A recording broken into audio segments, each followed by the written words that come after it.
वादी कश्मीर में मौसम सरमा के आगाज़ के साथ ही अगरचे लोगों को गुनगू मसाइल व मुश्किलात का सामना करना पड़ रहा है, तहम नाजरीन इस दौरान हुकाम की जानब से बार बार ये दावा किया जाना कि वादी कश्मीर में रवां बरस सरमा के दौरान लोगों को बिजली की जो परेशानियाँ थी उनका सामना नहीं करना पड़ेगा।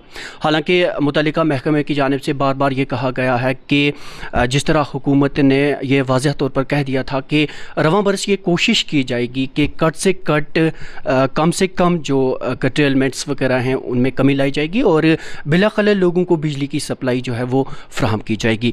महकमा इस ज़िम्न में क्या कुछ कर रहा है और ज़मीनी सूरत हाल क्या है? क्या आया हुकाम का ये दावा ज़मीनी सतह पर अमल में लाया जा रहा है या नहीं? इन सारी चीज़ों या इससे जुड़े दीगर जो अमूर हैं उन सब पर बात करने के लिए आज हमारे साथ जुड़ चुके हैं KPDCL के MD चौधरी मोहम्मद यासीन साहब। सर, सबसे पहले तो आपका बहुत बहुत इस्तकबाल है। जी, बहुत बहुत शुक्रिया। अस्सलाम वालेकुम। सर, आगाज़ में जैसे मैंने कहा कि दावा किया गया था कि रवां बरस लोगों को बिला खलल बिजली की सप्लाई जो है वो फ्राहम की जाएगी, लेकिन गुज़श्ता 3 महीनों की अगर हम बात करें तो 3 हफ्तों से लगातार बिजली के जो कट्स हैं वो लग रहे हैं और ख़ासकर जो नॉर्दर्न ग्रिड स्टेशन है वहाँ पे भी कुछ दिक्कतों का सामना लोगों को करना पड़ रहा है। तो इस हवाले से आप क्या कहेंगे? जी बिल्कुल।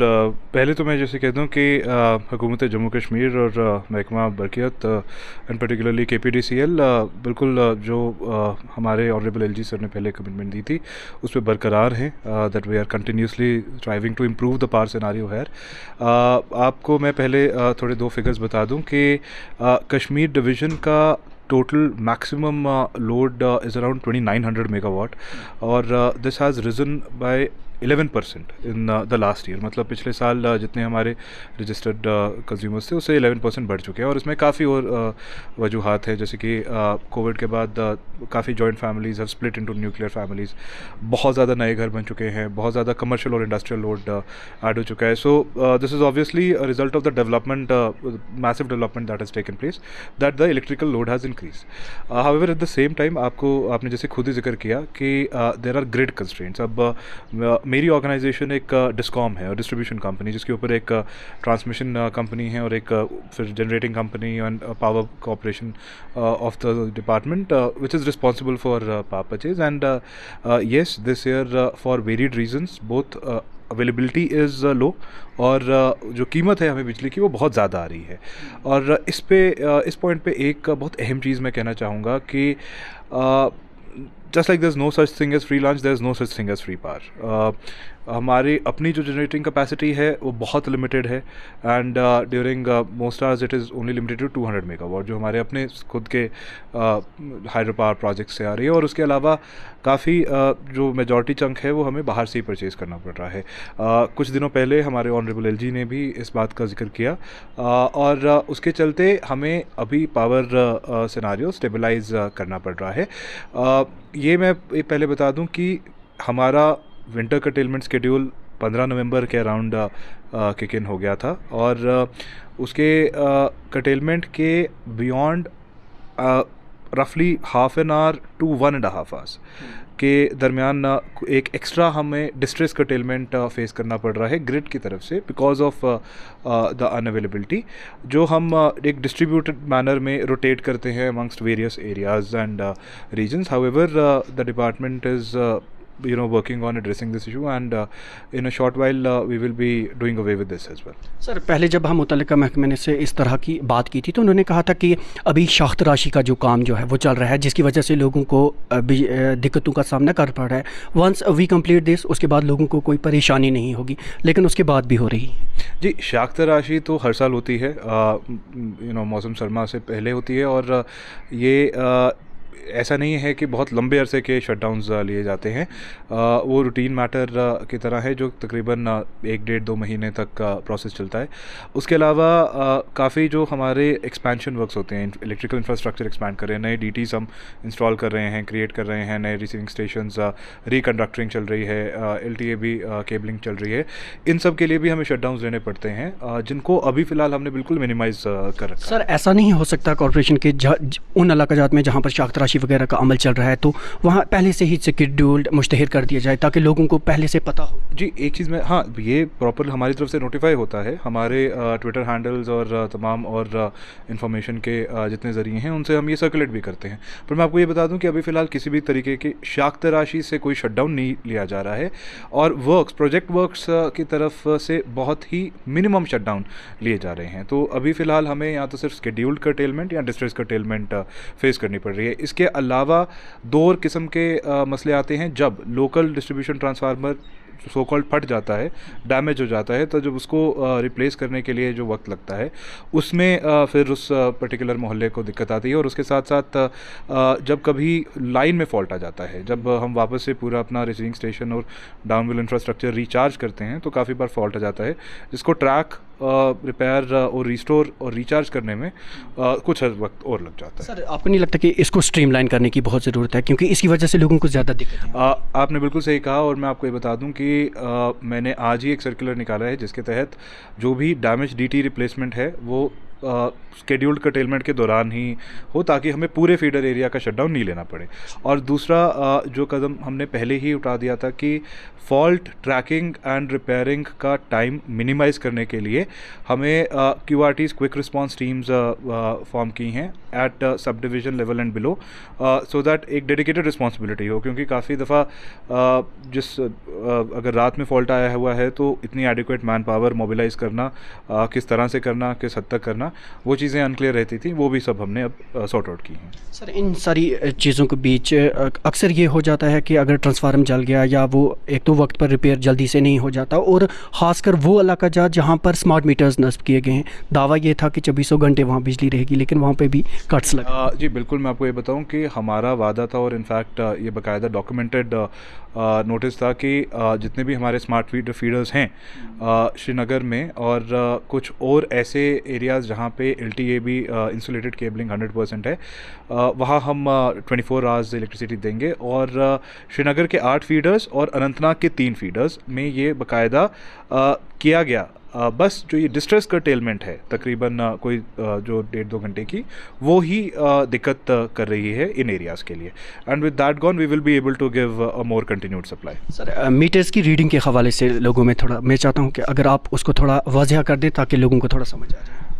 जी देखिए, पहले तो मैं आपको बता दूं कि पूरे वादी कश्मीर में 10.5 लाख कनेक्शंस हैं, डोमेस्टिक, कंज्यूमर और कमर्शियल, डोमेस्टिक, कमर्शियल और इंडस्ट्रियल, और इसमें से मेजॉरिटी डोमेस्टिक ही हैं। और मीटरिंग सिर्फ 30% कनेक्शंस में हुई है, मतलब तकरीबन सिर्फ 3 लाख 3.5 लाख जगह मीटरिंग हुई है, और उसमें से तकरीबन 50,000, टू बी एग्जैक्ट इट्स 62,000 जो स्मार्ट मीटर्स लग चुके हैं। अब जो कन्वेंशनल मीटर है उस पर जो मीटर रीडिंग होती है वो मैनुअल तरीके से होती है। जो डायल होता है मीटर का, उसको रीड करने के लिए एक फ़र्द खुद चढ़ता है सीढ़ी से और उसको नोट करके लाता है। और इसमें हमने ये देखा था कि बहुत स्कोप और डिस्क्रिशन एलिमेंट रहता है, और उस वजह से काफ़ी कंप्लेंट्स होती हैं कि नहीं, असली में रीडिंग कम थी, मीटर रीडर ने ज़्यादा चढ़ा दी या कम कर दी वगैरह।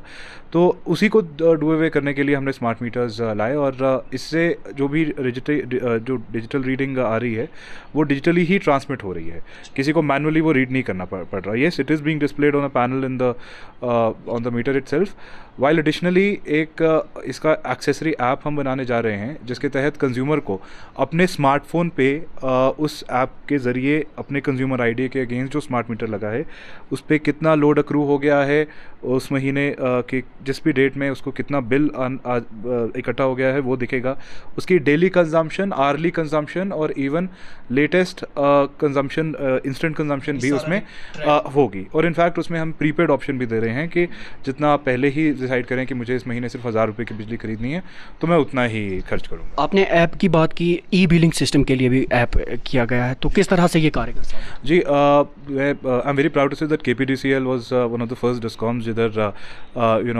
IT based solutions were implemented. और हमारी बहुत ही एक पॉपुलर ऐप है बिल सहूलियत ऐप, जो बहुत एंड्रॉयड वर्जन और एप्पल iOS वर्जन पे चल रही है, जिसके तहत जो हमारे कंज्यूमर्स हैं they can pay their electricity bills online. ये अब अभी फ़िलहाल एंड्रॉयड पे ही थी, अभी रिसेंटली हमने एप्पल वर्जन भी लॉन्च किया गया है। This is for all consumers जो मीटर्ड है, अनमीटर्ड है, क्योंकि हमारा हर एक bill against a consumer ID issue होता है। So anybody can pay their bills online. और मुझे ये इस चीज़ का बहुत फ़ख्र है कि अंदाज़न around 32% of our payments are being made online. Sir चिलिकलान भी आने वाला है और आने वाले दिनों में बर्फ़ भी पड़ सकती है, और अक्सर बर्फ़ में ये देखा गया है कि बोसीदा तारें, खंभे जो हैं वो गिर जाते हैं, लोगों को मुश्किलात का सामना करना पड़ता है। स्कीम एक मुतारिफ़ की गई थी कि इन बोसीदा खंभों वगैरह को रिप्लेस किया जाएगा, वो उस स्कीम का पता नहीं क्या हुआ, तो अभी एक और स्कीम लॉन्च कर दी गई, तो कैसे ये मैकेनिज़्म? जी देखिए, ये बिल्कुल बात सही है कि काफ़ी इलाकों में खस्ता हाल में पोल्स और तारें बिछी हैं, और ये काफ़ी सालों से बिछी हुई हैं। और ये भी मैं बता दूं कि सौभाग्य स्कीम से लेके तमाम और मुख्तलिफ schemes, IPDS, RAP, DDU, GJY और PMDP फाइनली ने इस पर्टिकुलर पॉइंट को एड्रेस किया है कि जो हमारा लोकल इंफ्रास्ट्रक्चर है उसको इम्प्रूव किया जाए। और इस स्कीमों के अलावा रोज़मर्रा मैनर में भी हमारे जो EDs हैं वो HTLT हेड के तहत ये काम जारी रखते हैं। हाँ, हर जगह ये रिप्लेसमेंट नहीं हो पाई है, बट काफ़ी नाजरीन जो ये देख रहे हैं वो ये इस बात से इत्तेफाक रखेंगे कि बहुत जगह जहाँ पे उनके घरों के आसपास लकड़ी के खस्ता पोल थे उन्हें रिप्लेस किया गया, जहाँ दरख्तों से लगे हुए वायर्स थी उनको रिप्लेस की गई, और ये काम आज भी जारी है। इसके साथ साथ एक अब बड़ी मेजर स्कीम जो आ चुकी है, RDSS, revamped distribution sector scheme, उसके तहत we are getting around 2200 crores for loss reduction works, which are essentially local network area improvement, local area network improvement, और जिसके तहत ऐसी ही चीज़ें होंगी, जो भी पोल नेटवर्क है उसको दुरुस्त करना, और जो तारे वगैरह हैं उनको इंसुलेटेड करना।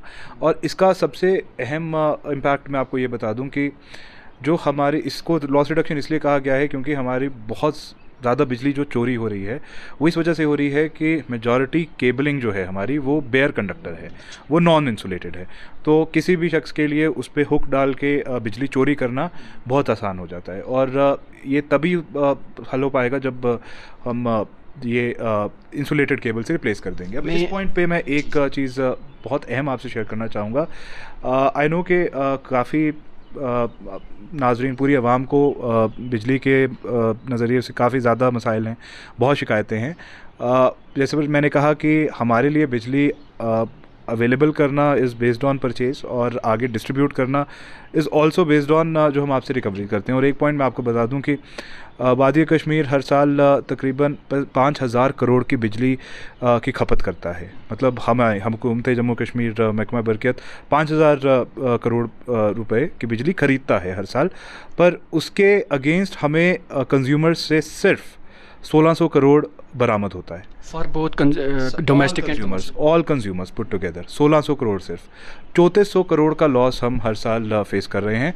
और ये बहुत एक फेमस टर्म होती है ATC losses, aggregate technical and commercial losses.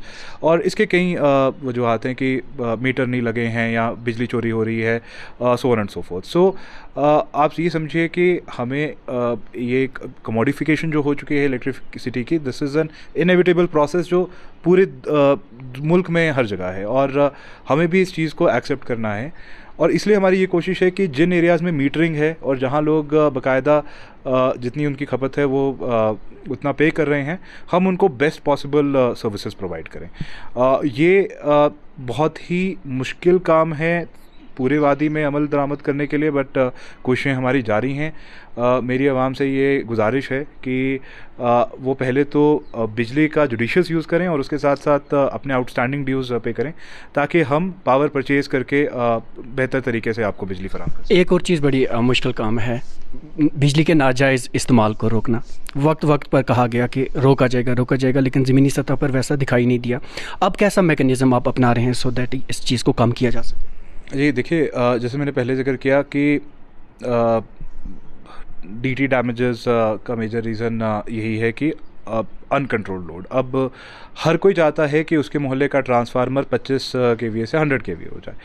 आप पहले ये समझिए कि हम अगर एक मोहल्ले में 25 kV कैपेसिटी का ट्रांसफर देते हैं तो वो इसलिए देते हैं क्योंकि उस मोहल्ले में 10 घर होंगे और हर एक घर का से 1-1 किलोवाट लोड अग्रीमेंट होगा। अग्रीमेंट बेसिकली वो लीगल अंडरस्टैंडिंग होती है हमारे और कंज्यूमर्स के बीच कि हाँ मेरा ये घर है, इतने कनेक्शन, उसमें इतने अप्लायंसेस वगैरह हैं और मैं इतना ही लोड कंज्यूम करूँगा, इससे ज़्यादा नहीं करूँगा। और असलियत में वैसे तो पूरे साल के 8 महीने कोई दिक्कत नहीं होती, पर बस जब सरमा में ही लोगों को अचानक ये याद आता है, फील होता है, महसूस होता है कि जी नहीं, हमारे साथ ज़्यादती हो रही है, कि हमारा ट्रांसफार्मर हमारी कैपेसिटी का नहीं है। जब आप आपके एग्रीमेंटेड लोड के मुताबिक हमने उस कैपेसिटी का ट्रांसफार्मर वहाँ फ्राहम किया है। अगर आप अपने एग्रीमेंटेड लोड से काफ़ी ज़्यादा, और मैं आपको अंदाज़ा दे दूँ कि जहाँ आधे किलोवाट का एग्रीमेंट है वहाँ 2 किलोवाट से कम कहीं कंजम्पशन नहीं हो रही होगी। Even in the most rural areas that is the situation. वहाँ पे ऑब्वियसली वो 25 केवी ट्रांसफार्मर इज़ नॉट इनफ अगर वो सारे 10 घर पूरा मैक्सिमम 2-3 किलोवाट यूज़ करना शुरू कर देंगे। सो इसलिए ये बहुत ही ज़रूरी है कि जुडिशियस यूज़ की अहमियत आवाम को समझ आए। हमने एक स्पेशल कैंपेन शुरू किया है और आपने देखा भी होगा कि काफ़ी मस्जिदों के लाउड स्पीकर से भी हमने अनाउंसमेंट करवाई कि लोगों को ये समझाया जाए कि अगर पूरे मोहल्ले के लोग लिमिटेड तरीके से यूज़ करेंगे तो ट्रांसफार्मर कम फटेगा। अगर ट्रांसफार्मर रिपेयर डैमेज हो जाता है, उसको रिपेयर करने में जो दिन निकल जाता है, उससे पूरे मोहल्ले को उसकी आवाज़ारी फेस करनी पड़ती है। तो वो मिनिमाइज़ करना हमारा भी मकसद है। अगर इस तरह के जो ज़ाब्ते में नहीं हैं गैजेट्स वगैरह वो इस्तेमाल किए जा रहे हैं, तो उन चीज़ से ओवरकम करने के लिए कुछ चेकिंग स्क्वाड्स? बिल्कुल, ये हमारे पूरे डिस्कॉम में there are 256 inspection teams that have been formulated at all levels, जिनकी जिम्मेदारी हर किस्म के इन्फोर्समेंट को अंजाम देना है। जैसे कि हुक कनेक्शन जो कुंडी लगाते हैं लोग, उसे हटाना और उनको फ़ाइन करना, और further on use of crude heaters और बॉयलर्स को चेक करना, जो कि are banned under various sections by the divisional administration as well as district administrations. ये कहना आसान है कि जो नाइक्विल कॉइल हीटर्स हैं हम एक बार बैन करेंगे तो लोग इस्तेमाल करना बंद कर देंगे। वैसा नहीं होता, लोग बहुत ही जम के ये इस्तेमाल करते हैं, कुकिंग के लिए भी, हीटिंग के लिए भी। नामुमकिन है कि मेरे मुलाजमीन हर एक घर में घुस के ये चेक कर पाएँ कि वो वेदर क्रूड हीटर या क्रूड बॉयलर चला रहा है या नहीं। तो इसीलिए इसमें आवाम की हर एक बाशिंदे की अपनी ज़िम्मेदारी है, उसको अपनी खुद की जहनियत रखनी चाहिए कि उसके हरकत से पूरे मोहल्ले, पूरे शहर, पूरी आवाम को कितनी आवाज़ारी हो रही है। मैं एक और ज़िक्र करना चाहूँगा, हाल ही में हमारे एक मुफ्ती फरीद साहब ने भी ये दलील दी थी कि इस्लाम में भी बिजली की चोरी, बिजली जैसी चीज़ की चोरी भी हराम मानी जाती है। अगर आप कुंडी लगा के बिजली इस्तेमाल कर रहे हैं और उस बिजली से गीज़र चला के उस पानी से वज़ू करके नमाज़ पढ़ रहे हैं तो शायद आपकी नमाज कबूल नहीं होगी। तो इसमें सिर्फ हमारी एक समाजी ज़िम्मेदारी नहीं, एक मजहबी और इखलाकी ज़िम्मेदारी भी बनती है। चलिए यासिन साहब, आपका बहुत बहुत शुक्रिया, चूँकि इस महकमे से, इस कॉर्पोरेशन से जुड़े अनगिनत मसाइल हैं जिन्हें इतने से कम वक्त में डिस्कस करना मुमकिन नहीं है, लेकिन आपने कीमती वक्त में से हमें थोड़ा वक्त दिया, आपका बहुत बहुत शुक्रिया। बहुत शुक्रिया, थैंक यू। तो नाज़रीन, आप थे KPDCL के MD चौधरी मोहम्मद यासीन साहब, जिनके साथ हमने वादी कश्मीर में बिजली को लेकर जो मौजूदा सूरत हाल बनी हुई है इस ताल्लुक़ से बात की। आप देख रहे हैं GK वेब TV, हमारे साथ बने रहिए।